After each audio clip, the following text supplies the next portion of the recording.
Bron Breakker adds a new member to his vision after betraying Seth Rollins. The best and worst of WWE Raw. Why Bron Breakker betrayed Seth Rollins. Why WWE once again didn't put the Intercontinental Title on Penta. WWE Icon single-handedly takes out Judgment Day. The Rock admits his hand in booking John Cena's final WWE match. The Rock congratulates Taylor Swift after Life of a Showgirl buried the Smashing Machine in theaters. Concerns over Rhea Ripley during WWE Raw commercial break. Massive congratulations to Stephanie Vaquer. A Bloodline member was injured at Crown Jewel. Let's dive right into it. The best and worst of WWE Raw. What a night on Monday Night Raw. The show wrapped up with one of the wildest endings ever, as the Vision turned on Seth Rollins after the main event, leaving everyone stunned and curious about what's next. Was this a last-minute change in plans? Let's break down the best and worst moments from this unforgettable Raw in Perth, Australia, capping off an incredible weekend. Number 1. Best. Bron Breakker's brutal betrayal of Seth Rollins. The Vision's drama exploded on Raw. Tensions had been simmering for weeks due to Seth Rollins' shaky mindset, and it all came to a head. After beating Cody Rhodes for the Crown Jewel Championship, Rollins was set to celebrate. The show opened with him praising the Vision but also saying he didn't need them, hinting at cracks in the group. He doubled down backstage after Bronson Reed defeated Jimmy Uso. In the main event, CM Punk outlasted LA Knight and Jey Uso to earn a shot at Rollins' World Heavyweight title. The Vision stormed out to attack Punk, with Breakker taking out Knight and Uso before turning on Punk. But the real shock came when Breakker speared Rollins, leaving Paul Heyman floored. Breakker demanded Reed choose a side, and Reed hit Rollins with a tsunami. Heyman then raised Breakker and Reed's hands, with Breakker clutching the title. Triple H's slow-burn storytelling made this feel sudden, like it was rushed forward. It flipped Rollins' future, Punk's title shot, War Games, and Raw's main event scene upside down. Is Rollins' injury to blame? His outfit and lack of action suggest it. The Bloodline, the Vision, Punk's path, everything's up in the air, and that chaos, with so many questions, is what makes wrestling the best. Number 2. Worst. Seth Rollins' likely serious injury. We don't know how bad Seth Rollins' injury is, but it's hard to believe the Vision's implosion was planned for this Raw. WWE seems to have made a bold pivot, shaking up the main event scene. Like John Cena's heel turn, a great moment can sour if the follow-up flops or feels sloppy. Unlike Cena's planned turn, this feels forced by Rollins' injury. It's tough to see a top star like Rollins, Raw's centerpiece, get hurt, especially at his peak. He's not giving up the title, but with Punk as the new #1 contender, WWE's storytelling is in a tricky spot. What's next for the Visionary? Number 3. Best. Dominik Mysterio's rise as a star. Dominik Mysterio defended his Intercontinental Championship against Penta in a thrilling Raw match. Penta started strong with creative moves, but the crowd was all in for Dirty Dom, who took over with slick offense. Mysterio's growth is undeniable. His smooth ring work, confident swagger, and perfect timing show he's more than just a heat magnet. His facial expressions, body language, and ability to play off the crowd make his matches a blast. He's mastering his sneaky heel character, cheating his way to title defenses like a pro. During the match, Rusev came out to confront Penta, giving Dom his chance. He grabbed both his titles from the Timekeeper's area, dropped the AAA Mega Championship to distract the Timekeeper, and stole the bell hammer. In the ring, he dropped his Intercontinental title to fool the referee, then smashed Penta's knee with the hidden hammer, hit a 619 and frog splash, and won with the hammer tucked in his boot. Dom's proving he's a complete performer. Number 4. Best and worst. The Bloodline saga, without Roman Reigns. Raw was packed with Bloodline drama involving Jey and Jimmy Uso, plus the Vision's shakeup, but Roman Reigns was nowhere to be seen. The Bloodline story keeps delivering twists, but with the Tribal Chief only popping in occasionally, it's a double-edged sword. Rollins' apparent injury and the Vision's new direction leave the Usos in a weird spot. When all your top stars are tied together and the biggest one is a part-timer while another is hurt, it messes with the story's flow. Jey and Jimmy can hold their own against other big names, even without Reigns, but Raw's got so much going on it's almost too much. What a problem to have.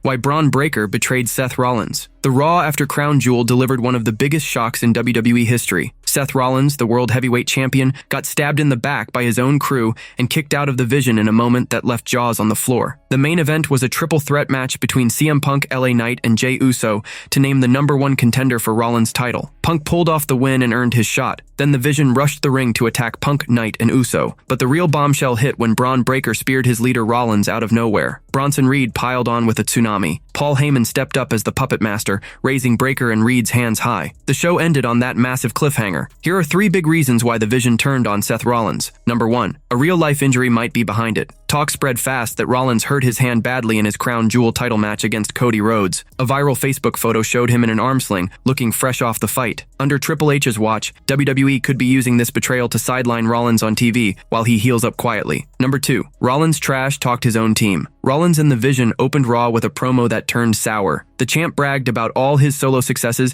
and basically said he didn't need Breakker or Reed to shine. That cocky attitude might have been the final straw, pushing Breakker and Reed to ditch him and chase the World Heavyweight title for themselves. Number 3. Rollins crossed Heyman 1 too many times. The trouble started brewing on SmackDown before Crown Jewel. Rollins ignored Paul Heyman's orders and charged at a weakened Cody Rhodes. It blew up in his face when Rhodes nailed him with a crossroads. Heyman looked furious and even held back Breakker and Reed from saving Rollins. Kicking him out sends a clear message. Heyman runs the Vision, not Rollins. This heel turn has flipped the men's division upside down. Everyone's watching Triple H to see what's next for the betrayed visionary.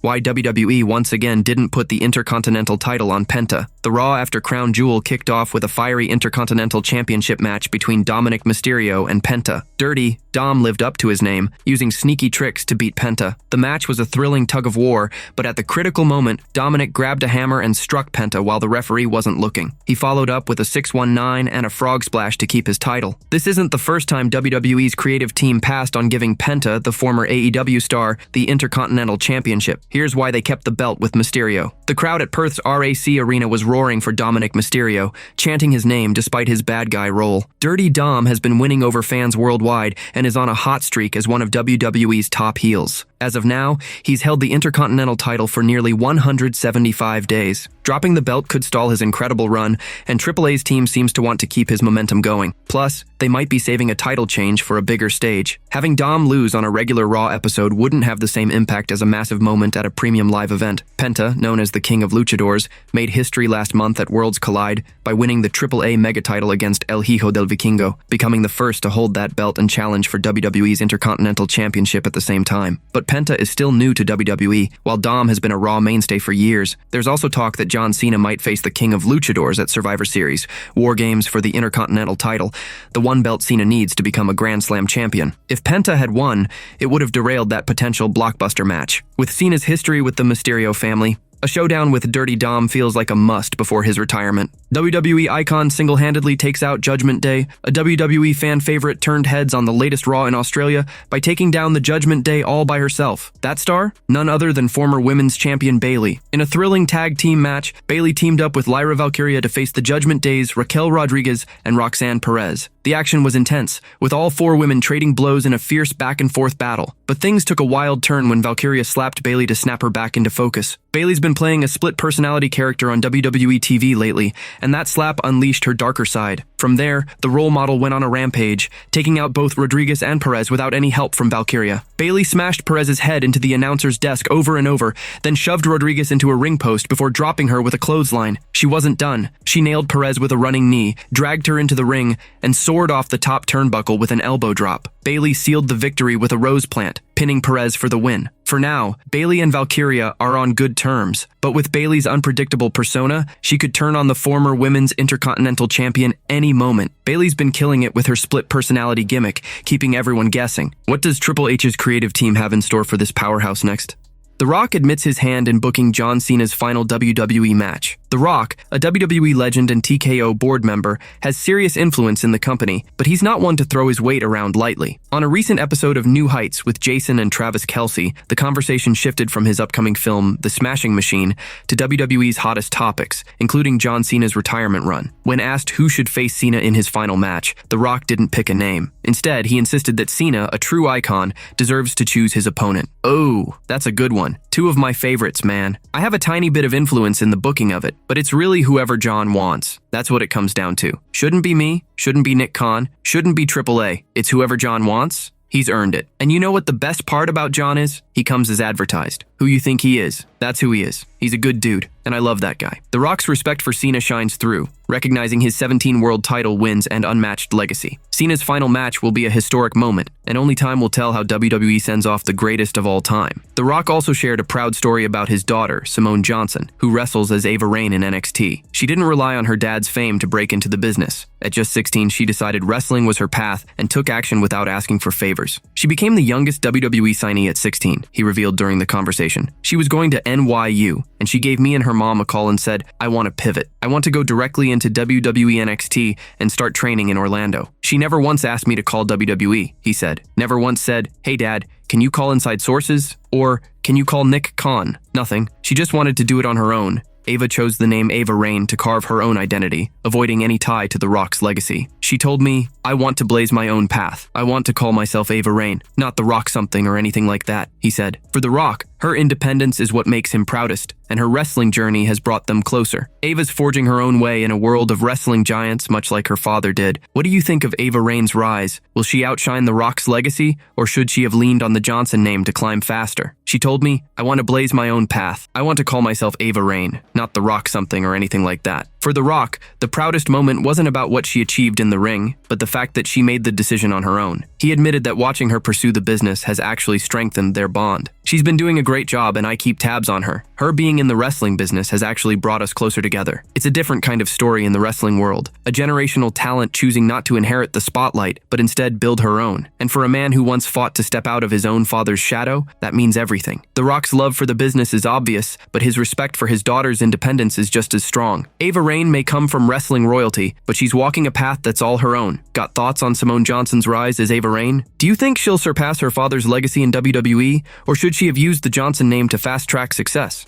The Rock congratulates Taylor Swift after Life of a Showgirl buried the smashing machine in theaters. The Rock's no stranger to winning big, but even he can't always take the top spot. His latest film, The Smashing Machine, was expected to be a major hit, but it got overshadowed by Taylor Swift's Swifties. Her theatrical event, the official release party of a Showgirl, raked in $34 million in the US and $16 million worldwide, hitting over $50 million in its opening weekend. Meanwhile, The Smashing Machine earned just $5.9 million across 3,300 theaters, marking the lowest opening weekend for The Rock in an A24 film. On New Heights with Travis Kelce, The Rock shifted from praising Kelce's NFL legacy to giving a shout-out to Kelce's fiancée, Taylor Swift, for her massive success. You will go down as one of the greatest of all time. And by the way, congrats to your girl on the weekend. I know what a crushing weekend she had. It's awesome. Life of a Showgirl, The Rock said. Kelce grinned and replied, my daughters are listening to the album now. It's very cool. It's hard not to wonder if The Rock's caught that famous song Swift wrote for Kelce on her album.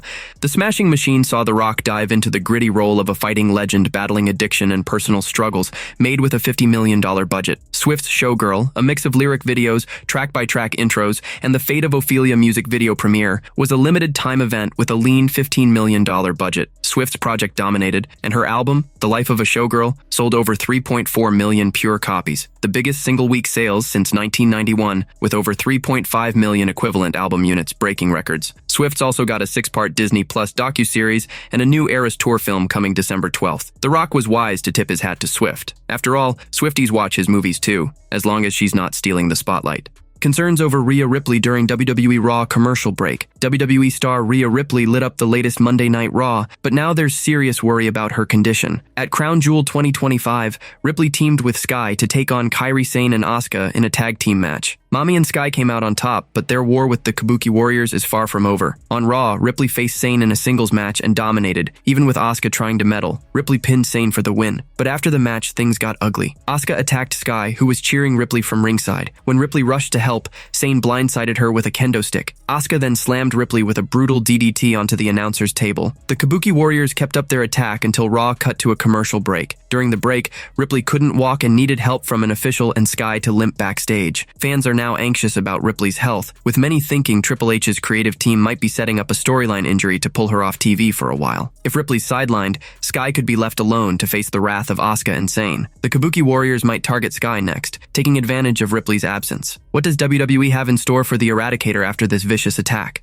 Massive congratulations to Stephanie Vaquer. Big cheers for Stephanie Vaquer, the reigning Women's World Champion who just made history at Crown Jewel, Perth, by defeating WWE Women's Champion Tiffany Stratton. On the following Raw in Perth, Australia, Vaquer spoke to the crowd, sharing how grateful she feels to be the 2025 Women's Crown Jewel Champion. She also dropped a bombshell. She's the first person in WWE history to win 4 titles in a single year. Vaquer's incredible run started at Vengeance Day in February, where she beat Fallon Henley for the NXT Women's Championship. A month later, she became a double champion by defeating Julia for the NXT Women's title at Roadblock. Called up to the main roster in May, La Primera climbed the ranks fast, snagging the vacant Women's World Championship at WrestlePalooza and adding the Women's Crown Jewel title on Saturday. Vaquer's 2025 is one for the record books, with only 2 losses in NXT to Shotzi and Jacy Jayne. Vaquer is the first woman in WWE to win 4 titles in a year, but she's not the only star to pull off this feat in recent times. Edge and The Miz both did it in 2009 and 2010. Edge kicked off 2009 by beating Jeff Hardy for the WWE Championship at Royal Rumble. He lost it at Elimination Chamber, but won the World Heavyweight title that same night. In June, he teamed with Chris Jericho to win the WWE Tag Team and World Tag Team Championships, though an Achilles injury at a house show cut his year short. The Miz, meanwhile, started 2010 holding the United States Championship and added the WWE Tag Team and World Tag Team titles with Big Show. After losing all 3 by May, he bounced back by regaining the US title in June and capped the year by cashing in his Money in the Bank contract on Randy Orton for the WWE Championship. Vaquer's now in elite company, and her unstoppable rise has everyone watching her next move. A Bloodline member was injured at Crown Jewel. A key member of the OG Bloodline, Jimmy Uso, is confirmed to be hurt after WWE Crown Jewel, with legendary commentator Michael Cole breaking the news on Raw. At Crown Jewel 2025, Roman Reigns battled Bronson Reed in a no-holds-barred match. With no rules, Bron Breakker jumped in, hitting Reigns with a brutal spear just when it looked like the tribal chief had the win in hand. The Usos came to Reigns' rescue, initially taking out Reed and Breakker. But things went wrong when Jey Uso tried to spear Reed and accidentally hit his cousin Roman, letting Reed land a tsunami for the pin. Earlier in the match, Breakker smashed Jimmy Uso with a spear through the barricade, raising fears of a real injury. On Raw, Jimmy Uso faced Big Bronson Reed in a singles match, coming out swinging before the bell even rang. But Reed took over, dominating most of the fight. During the match, Michael Cole revealed that Jimmy was injured from Breakker's spear at Crown Jewel, pointing out the tape around Jimmy's waist as proof. This injury might be part of a storyline, though. Reed won the match, but he and Breakker kept attacking Jimmy afterward. Jey Uso, the Yeet Master, rushed to his brother's side, single-handedly chasing the Bronze out of the ring and backstage. Will Jimmy's injury force him off WWE TV? And what's next for the Bloodline after this chaotic night? Bron Breakker adds a new member his vision after betraying Seth Rollins. The ending of the latest Raw left everyone stunned, and WWE didn't hold back on X, sharing a photo of Bron Breakker, Bronson Reed, and Paul Heyman with the caption, "The future is now." The final moments of the show were pure chaos. Bron Breakker turned on Seth Rollins, blasting him with a spear. Bronson Reed and Paul Heyman, at first caught off guard, quickly backed Breakker, with Reed crushing Rollins with a tsunami. As the show faded out, Breakker, Reed, and Heyman stood tall over the Visionary. It's clear Breakker has taken over as the Vision's leader, kicking Rollins to the curb. To make his new squad even stronger, Breakker might bring in a fresh face. Here are 4 WWE stars who could join the Vision under his command. First, Paul Heyman's loyalty to Breakker could pull in a massive name, Brock Lesnar. Heyman recently reunited with the Beast for his match against John Cena at WrestlePalooza. That connection could bring Lesnar into the Vision, setting up an epic clash with Breakker down the line. Next, Trick Williams has conquered NXT but lost the TNA World Championship to Mike Santana at Bound for Glory. At 31, he's ready for the main roster, and joining Breakker's Vision could add serious fire to the group. Another NXT standout, Obafemi, is a powerhouse who lost the NXT Championship to Ricky Saints at No Mercy. His raw strength makes him a perfect fit for Breakker's crew, marking a huge main roster debut. Finally, Austin Theory, once pushed by inside sources as WWE's future, struggled to win over fans but is now gaining traction. Rumors suggest he's already set to join the Vision for the men's War Games match. If his injury clears, Theory could return as the faction's newest member, boosting their dominance. Who will Breakker choose to solidify his grip on the Vision?